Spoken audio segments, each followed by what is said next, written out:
মোথাবাড়ি বিধানসভা কেন্দ্রের বিধায়ক তথা উত্তরবঙ্গ উন্নয়ন, জলপথ ও সেচ দপ্তরের প্রতিমন্ত্রী সাবিনা ইয়াসমিনের নিজস্ব উদ্যোগে জেলা শাসক ও পুলিশ সুপারের উপস্থিতিতে মোথাবাড়িতে ৭৪ জন হজ যাত্রীকে সংবর্ধনা ও দোয়া মাহফিল। সাবিনা ইয়াসমিনের বিডিও অফিস সংলগ্ন সুকান্ত ভবনে ৭৪ জন হজ যাত্রীকে সংবর্ধনা প্রদান করা হয়। উক্ত এই সংবর্ধনা প্রদান অনুষ্ঠানে উপস্থিত ছিলেন সংশ্লিষ্ট বিধানসভা কেন্দ্রের বিধায়ক তথা মন্ত্রী সাবিনা ইয়াসমিন, মালদার জেলা শাসক নীতিন সিংহানিয়া, মালদার জেলা পুলিশ সুপার প্রদীপ কুমার যাদব, মালতীপুরের বিধায়ক আব্দুর রহিম বক্সে, মালদা জেলা পরিষদের 2 কর্মাধ্যক্ষ, পঞ্চায়েত সমিতির সভাপতি, মোথাবাড়ির বিডিও ও ওসি সহ স্থানীয় জনপ্রতিনিধিরা। মন্ত্রী সাবিনা ইয়াসমিন হজ যাত্রীদের উদ্দেশ্যে বলেন, তারা যেন মক্কায় গিয়ে ভারতবর্ষের জন্য শান্তি ফিরিয়ে আনতে দোয়া করেন। আমি মোথাবাড়ি বিধানসভার বিধায়ক হিসেবে আমার মোথাবাড়ি বিধানসভার অন্তর্গত মোট ৭৪ জন হজ যাত্রী পবিত্র হজের জন্য পাড়ি দেবেন। তাদেরই একটা সংবর্ধনা অনুষ্ঠান এবং দোয়া মাহফিলের আয়োজন করা হয়েছিল।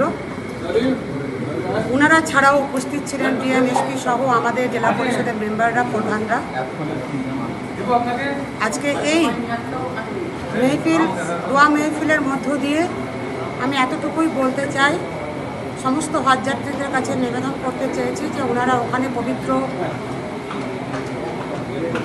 আমাদের আরবের মাটিতে সেখানে হজে গিয়ে যেন বিশ্ব শান্তির জন্য দোয়া করেন, আমরা সকলের জন্য খুব শান্তিতে থাকি এবং সকলের জন্য ইবাদত পূর্ণ হয় এবং আমাদের জন্য তারা যেন দোয়া করেন, এই কামনা করার জন্য ওনাদের কাছে আমরা আপিল করেছি। এবং খুব খুশির খবর যে তারা সকলেই এসছেন, 2-4 জন আসতে পারেননি, কারণ তারা নিজেদের বাড়িতেই আজকে অনুষ্ঠান রেখেছেন, ভোজের অনুষ্ঠান। তো আমরা তাদের যা আমাদের উপহার সামগ্রী সেটা বাড়িতে পৌঁছে। কতজনকে মোট দেওয়া হয়? টোটাল ৭৪ জন আছে, তার মধ্যে সম্ভবত 7 জন আসতে পারেননি। 7 জনের বাড়িতে অনুষ্ঠান চলছে আজকে, বাকি সবাই এসেছিল। সেই 7 জনের বাড়িতেও আমরা সব পাঠাই। আপনার উদ্যোগে করা হবে? হ্যাঁ, আমার মহাশয়া, আমাদের জেলার সম্মানীয় ডিএম সাহেব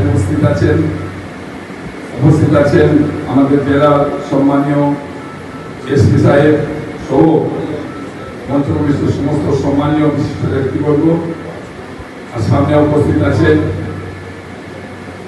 হজের উদ্দেশ্যে যে সমস্ত শ্রদ্ধাশীল সম্মানীয় হজযাত্রী মহাদয়রা, মহোদয়গণ, যারা হজের উদ্দেশ্যে কয়েকদিনের মধ্যে রওনা দিবেন, তাদের কাজকে এখানে সম্বর্ধনা জ্ঞাপনে করা হবে।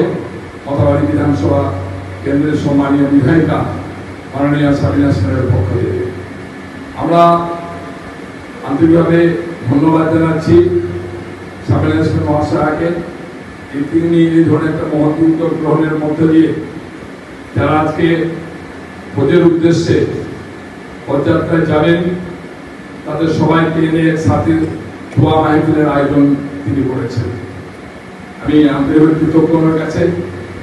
আর বিধানসভা ভিত্তিক হজযাত্রী সম্বর্ধনা হচ্ছে, আমার খুব ভালো লাগছে। কিন্তু বিগত বেশ কয়েক বছর ধরে আমরা জেলা জুড়ে হজযাত্রীদের সম্বর্ধনা জ্ঞাপন অনুষ্ঠান করতাম। পরবর্তীতে সমাজ যাওয়ার শহরে ওরা জেলা থেকে বিভিন্ন প্রান্ত থেকে আসতে প্রসূতার কারণে আমরা বলেছি যারা যেখানে আছেন, যে সমস্ত বিধায়ক বিধায়িকারা আছেন, তারা নিজ নিজ বিধানসভা কেন্দ্রে স্থানীয় যে সমস্ত হজযাত্রী মহাদয়গণ আছেন তাদেরকে নিয়ে এই সম্বর্ধনা সভা করলে ওনারা আরো বেশি বেশি করে আসতে পারবেন, সকলে উপস্থিত হতে পারবেন। উনি এটা করেছেন, আমার খুব ভালো লাগছে। যেমন আমার বিধানসভা আগামী 10 তারিখে আছে।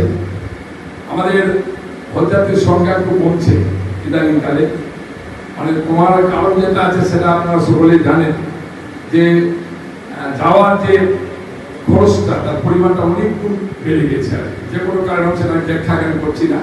বেড়ে যাওয়ার কারণে ইচ্ছা থাকলেও সকলে হজযাত্রা যেতে পারছেন না, একটা কারণ। আরেকটা কারণ হচ্ছে যে উমরার সংখ্যা বেড়ে গেছে। উমরার সংখ্যা আমি স্টেশনে যখন যাই কলকাতা, প্রতি মাসেই দেখি যে লাগাতার হয় মানুষ যাচ্ছেন উমরাতে।